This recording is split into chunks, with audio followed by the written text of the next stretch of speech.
चल रहा है। चलिए, आज हम सभी आदमी एक बार कैमरा सब आदमी को दिखा देना है। पूरा आदमी पकड़ लीजिएगा, कैमरा दिखा दीजिएगा, ठीक ना। पूरा क्लास को पकड़ कर छोटे चारों ओर दिखा दीजिएगा। चलिए, आज हम लोग विदाई समारोह 2026, ये मेरा दूसरा विदाई समारोह है। पहला विदाई समारोह तो हम लोग इंटर में कर चुके हैं, जिन बच्चों का सभी का अच्छा से अच्छा एग्जाम चल गए हैं।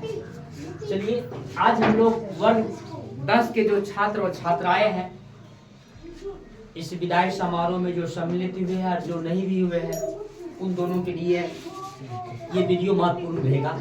इसलिए आप लोग at the great GK teaching point counsellor को पर जो है ये वीडियो अपलोड रहेगा, आप लोग जरूर से जरूर देखेंगे। चलिए, इंपॉर्टेंट बात क्या है पहले वो समझना है। देखिए, जो भी छात्र एग्जाम देने वाले हैं उन छात्रों के लिए महत्वपूर्ण बिंदु समझ लीजिए। इंपॉर्टेंट लाइन,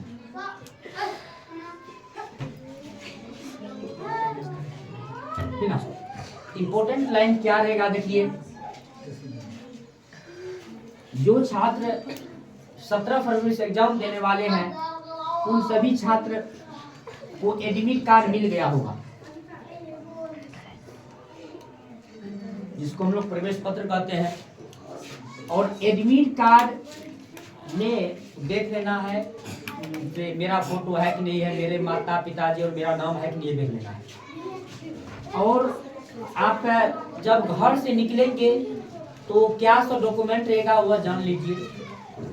सबसे पहला तो आप एडमिट कार्ड ले लेना है। उसके बाद जो है एडमिट कार्ड के बाद जो है आप लोग दूसरा चीज आधार कार्ड ले लेना है। जो मेन एक फोटो होता है वो आधार कार्ड ले लेना है। एडमिट कार्ड, आधार कार्ड, ये आपके लिए खास इंपॉर्टेंट रहेगा, ठीक ना। और हो सकता है तो एक फोटो ले लीजिएगा। इतना लेकर के आप अपने घर से जो बड़े बुजुर्ग आदमी होंगे उनसे आप आशीर्वाद लेकर के निकल जाएंगे। और वो देख लेना है कि मेरा एग्जाम अगर मान लीजिए 9:30 से है तो हम अपने घर से 7 ही बजे निकल जाना है, 7 बजे निकल जाना है। इस बात को ध्यान दीजिएगा। ये फर्स्ट सिटिंग के लिए है। सेकेंड सिटिंग बच्चे, जिस बच्चे का 1:30 से एग्जाम है वह बच्चे 10 बजे ही घर से निकल जाएंगे। यानी कहने का मतलब है कि 1-1.5 घंटा हम एग्जाम सेंटर पर पहले पहुंच जाएंगे। ये हमेशा ध्यान रखना है, क्योंकि एक घटना इससे पहले इंटर वाला बच्चा में हो गया है। तो मात्र 4 मिनट के लेट के चलते उनको एग्जाम हॉल में नहीं घुसने के लिए दिया है। तो वो बच्चा विशेष परीक्षा जो कंपार्टमेंटल के द्वारा होता है उनसे निकल के पास तो कर जाएंगे, लेकिन वो रिजल्ट में और इस रिजल्ट में दोनों में खास करके अंतर होता है। चलिए, ये समझ ना, इस बात को हमेशा 1-2 घंटा घर से पहले निकलना है और समय से पहले हम एग्जाम सेंटर में पहुंच जाना है। इस बात पर ध्यान दीजिएगा। चलिए, घर से आप देखिए, जैसे उधर कौन हल्ला करता, हल्ला कम करवा दो। जैसे हम लोग एग्जाम सेंटर पर पहुंचेंगे तो एग्जाम सेंटर के बगल में रोल नंबर यानी स्कूल कोड और रोल नंबर लिखल रहता है। और उसको देखना है कि मेरा एडमिट कार्ड में कितना रोल नंबर है और मेरा किस कमरा में हुआ है, किस रूम में हुआ है, इस चीज को देखना है, ठीक ना। और नहीं होता है तो जो से आपके सीनियर क्लास के लोग होंगे या जो बुजुर्ग होंगे उनसे पूछ लेंगे कि मेरा बता दीजिए। वैसे हम भी सेंटर पर रहेंगे। पहला दिन दोनों सेंटर पर, लड़का लड़की दोनों सेंटर पर रहेंगे। पहला दिन जो है कोचिंग बंद रहेगा, सेंटर पर रहेंगे, ठीक ना।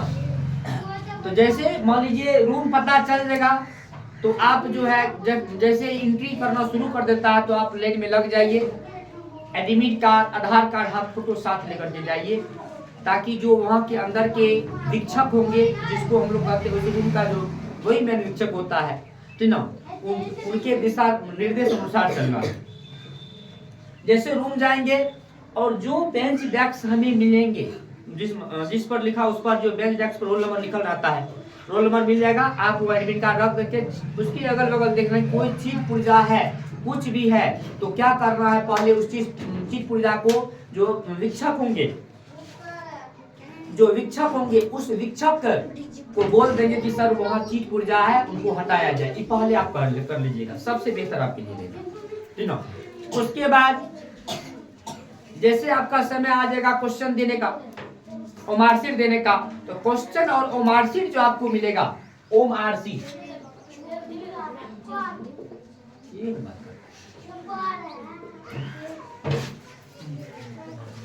ओमारशीट जैसे ही मिलेगा तो ओमारशीट में क्या करना है समझ लीजिए बात को। ओमारशीट आपको जो है, एक ओमारशीट अटेंडेंस वाला होता है, एक ओमारशीट जिसमें आप जो है ऑब्जेक्टिव को भरिएगा, ठीक ना, ऑब्जेक्टिव को भरिएगा वो ओमारशीट मिलेगा, ठीक ना। तो कहने का मतलब हुआ से उस ओमारशीट पर देखना कि मेरा फोटो है कि नहीं है, ये देख लेना है। उसके बाद नाम मेरा है कि नहीं है, मेरा पिताजी का, माताजी का, स्कूल का, इन चीज को देखने के बाद उसमें सिग्नेचर यानी हस्ताक्षर खाता करने के लिए तब जाकर के सिग्नेचर करेंगे हम। ये पहला काम एकदम कर लेना है, ठीक ना। और उसके बाद जब शिक्षक का आदेश होगा कि आप लोग क्वेश्चन को खोलिए, तब क्वेश्चन खोल लीजिएगा। क्वेश्चन खोलने के बाद जो है, मगर कहने का मतलब है कि आप लोग जो एग्जाम दीजिएगा तो 6 विषय का एग्जाम होता है, आप लोग जान लीजिए। Hindi, Sanskrit, social science, science, उसके बाद मैथ और इंग्लिश, समझे ना। ये हिंदी, संस्कृत, मैथ, ये तीनों विषय जो होंगे आपका 100 मार्क का एग्जाम होगा। और सोशल साइंस, साइंस जो होगा ये 80 का एग्जाम होता है। 20 मार्क इसका जो है प्रैक्टिकल होती है, तो प्रैक्टिकल इसको दे देंगे, ठीक ना। देखिए अगर मान लीजिए कि आपका पहला दिन किस चीज का एग्जाम है, हिंदी का है? हिंदी का एग्जाम है। हिंदी का 100 मार्क का एग्जाम होता है, जिसमें 2 भाग बांट दीजिए। 50 मार्क का ऑब्जेक्टिव रहता है, 50 मार्क का सब्जेक्टिव रहता है, समझे ना। तो ऑब्जेक्टिव 50 मार्क है, लेकिन इसकी संख्या 100 होती है। 100 में 85 को बनाना है, 100 में 50 को बनाना है और सोच समझ के बनाना है। उसमें व्याकरण से भी अधिकतर प्रश्न रहेंगे और आपके एनसीईआरटी बुक से भी प्रश्न रहेंगे। फिर आपको जो आपसे बनेगा, जो आप कंफर्म जानते हैं, वही चीज को आपको बनाना है, उसी चीज में टिक लगाना। टिक लगा देंगे, पहले पूरा प्रश्न पढ़ेंगे। 15 मिनट प्रश्न पढ़ने के लिए दिया जाता है, पूरा प्रश्न पढ़ेंगे। पढ़ने के बाद जो हमसे बनेगा उसमें टिक लगा देंगे। और कम से कम अगर 100 मार्क का 50 को टिक लग गया तो तैयो एक बार हम रिवीजन कर लेंगे क्या गलतियों है, तब जाकर उमार में लास्ट टाइम जब बचेगा आपका 15 से 20 मिनट, तब जाकर के उमार में आप 50 को भर दीजिएगा। पहले ने को टिक मार लिए फिर उमार में भर देते, ऐसा मत करना है। किया हो सकता है कि गलती हो जाएगा, अगर उसमें भरा गया तो सुधार नहीं होता है, उसमें कोई नहीं चलेगा गलती, इसलिए आप देख लीजिएगा। और अटेंडेंस शीट जो आपको मिलेगा 6 विषय का, उसमें देख लीजिएगा कतो हिंदी है, कतो संस्कृत है। जिस विषय का एग्जाम दे रहे हैं वही विषय में जाकर के उमार नंबर भरना है, उसी विषय में दस्तखत करना है। इन्हें विद्यार्थी क्या करता है, अटेंडेंस शीट दे दिया, अब आज हिंदी का एग्जाम वो मैथ में भर दिया, गलती हो जाएगा। समझ बात को, ऐसा बात देख लीजिएगा। जिस विषय का एग्जाम देंगे उस विषय के अटेंडेंस में देख लेंगे, उसको भर देना है। ये गलती अगर कर दीजिएगा तो आपका गया रिजल्ट नहीं आएगा जल्दी। समझ आपको, इस बात पर ध्यान देना है। चलिए तो हाँ, जैसे इस मार्कशीट को देख लेना है कि मेरा नाम है, मेरा स्कूल है, स्कूल कोड है, मेरे पिताजी का नाम है, मेरा फोटो है, सब सेटिस्फाइड तब तक करना है, ठीक ना। अगर इसमें त्रुटि आया तो तुरंत ही शिक्षक को बोले सर ये मेरा तो नहीं है, ऐसा तुरंत बोल देना है उसको, ठीक ना। अब कोई अगर विद्यार्थी गलती कर रहा है अगर क्लासरूम में, तो उसको डायरेक्ट बोलो कि सर ये इस तरह से गलती हो गई। आप एकदम स्वतंत्र अच्छा से क्या करते, दिमाग को शांत करके आप एग्जाम दीजिए, ठीक ना। देखो बाबू, ये जो एग्जाम आप लोगों का है आज 10 सालों का रिजल्ट है। कितने सालों का? 10 सालों का परिणाम है। अगर इस 10 साल के परिणाम आपका अगर अच्छा आ रहा है तो आपके मम्मी पापा और आपके अगल बगल के पड़ोसी और आपके जितने संगत संबंधी है सभी का बहुत खुशी हुआ कि आज फलना के बेटा ने मैट्रिक में, फलना की बेटी ने मैट्रिक में ये रिजल्ट लाए। चलो आपको, इसलिए हमें इस चीज पर, इस बातों को अपने माइंड में रख करके हम अच्छा से एग्जाम देना है, अच्छा से लिखना है। वैसे भी हम कोई कसर क्लास में नहीं छोड़े हैं, कोई भी प्रश्न हो 2 बार 3 बार पर समझा दिए, जो भी इंपॉर्टेंट क्वेश्चन उसको हम हेडलाइन करवा दिए, टिक लगवा दिए कि आप जो है अच्छा से उसको पढ़ करके जाइए। और जितना भी हम टिक लगवाए हैं वो ब्रह्म का लकीर है, उसको कोई निकाल सकता है, एकदम आएगा, फिक्स आएगा, इसलिए उनको पढ़ लेना है, ठीक ना। और माइंड फ्री एग्जाम के समय रात यार को उतना जगना नहीं है, ना मोबाइल देखना, ये समझ लीजिए बात को। और ना वैसे माहौल में रहना है जहाँ हो हल्ला शोरगुल हो, ऐसे माहौल में कदापि नहीं रहना है। आप शांति माहौल में रहेंगे ताकि आपका एग्जाम के समय जो है माइंड अच्छा से काम कर सके। और अशांति में रहिएगा, शोरगुल में रहिएगा या मोबाइल चलाइएगा तो आप समझ लीजिए कि आपका एग्जाम का रिजल्ट में गड़बड़ी हो जाएगी। इस बात पर ध्यान दीजिएगा, समझ बात को। ये 10 सालों का रिजल्ट है, इसलिए मन से बढ़िया से अच्छा से और अपने माँ बाप को देखिए, आपके जज्बा जो है आपके माँ बाप और आपके पड़ोसी देखना चाहते हैं। ये रिजल्ट अच्छा लाइएगा तो बेटा हो बेटी को उसको और प्रयास करता है, उसको आगे बढ़ाने का काम करेंगे, समझे बात को। इस बात पर ध्यान दीजिएगा, इसलिए हम लोग बढ़िया से अच्छा से, और जो विद्यार्थी यहाँ से एग्जाम दीजिएगा और बेहतर रहेगा। अगर यहाँ से अगर सुविधा नहीं हो रहा है, जहाँ से आपको अच्छा लग रहा है वहाँ से एग्जाम दीजिए। यहाँ से दीजिएगा तो मेरे तरफ से जो सपोर्ट होगा, सुबह सवेरे बुला करके कुछ इंपॉर्टेंट जो बातें हैं, ठीक ना, कुछ इंपॉर्टेंट जो बातें हैं वो डेली के डेली हम बता देंगे, क्वेश्चन को भी देख लेंगे, ठीक ना। और पहला दिन एग्जाम सेंटर में जरूर जाएंगे आप लोगों के लिए, एकदम रहेंगे सेंटर। चलिए इस बात पर ध्यान दे करके, और क्या कहते हैं, जब देख लीजिएगा कि ऑब्जेक्टिव हो गया है तब जाकर के सब्जेक्टिव लिखना कम कीजिएगा।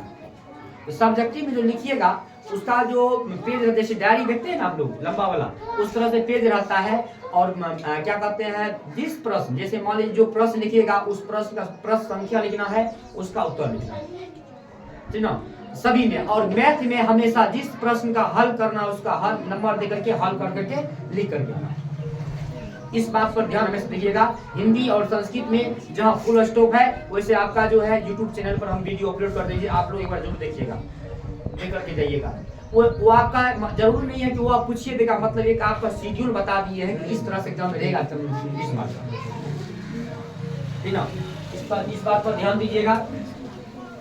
चलिए उसके बाद जो है इतना बात, और लास्ट में जब आपका हो जाएगा तो आप अपने जगह पर मतलब वो कदाचार नहीं करना है, और हमेशा शिक्षक के आदेश अनुसार चलना है, समझे बात को। शिक्षक जो है आपका वो समझिए कि डेली का डेली बदलाव करेगा शिक्षक, मतलब वो जो गार्ड रहेंगे वो बदल होगा, लेकिन आप लोग उसका हमेशा सम्मान करेंगे। देखिए हमारा वैसे मनुष्य का कर्तव्य होता है, जो बड़े आदमी होता है, respect to elder, always time respect to elder, हमेशा जो है बड़े का आदर करना चाहिए।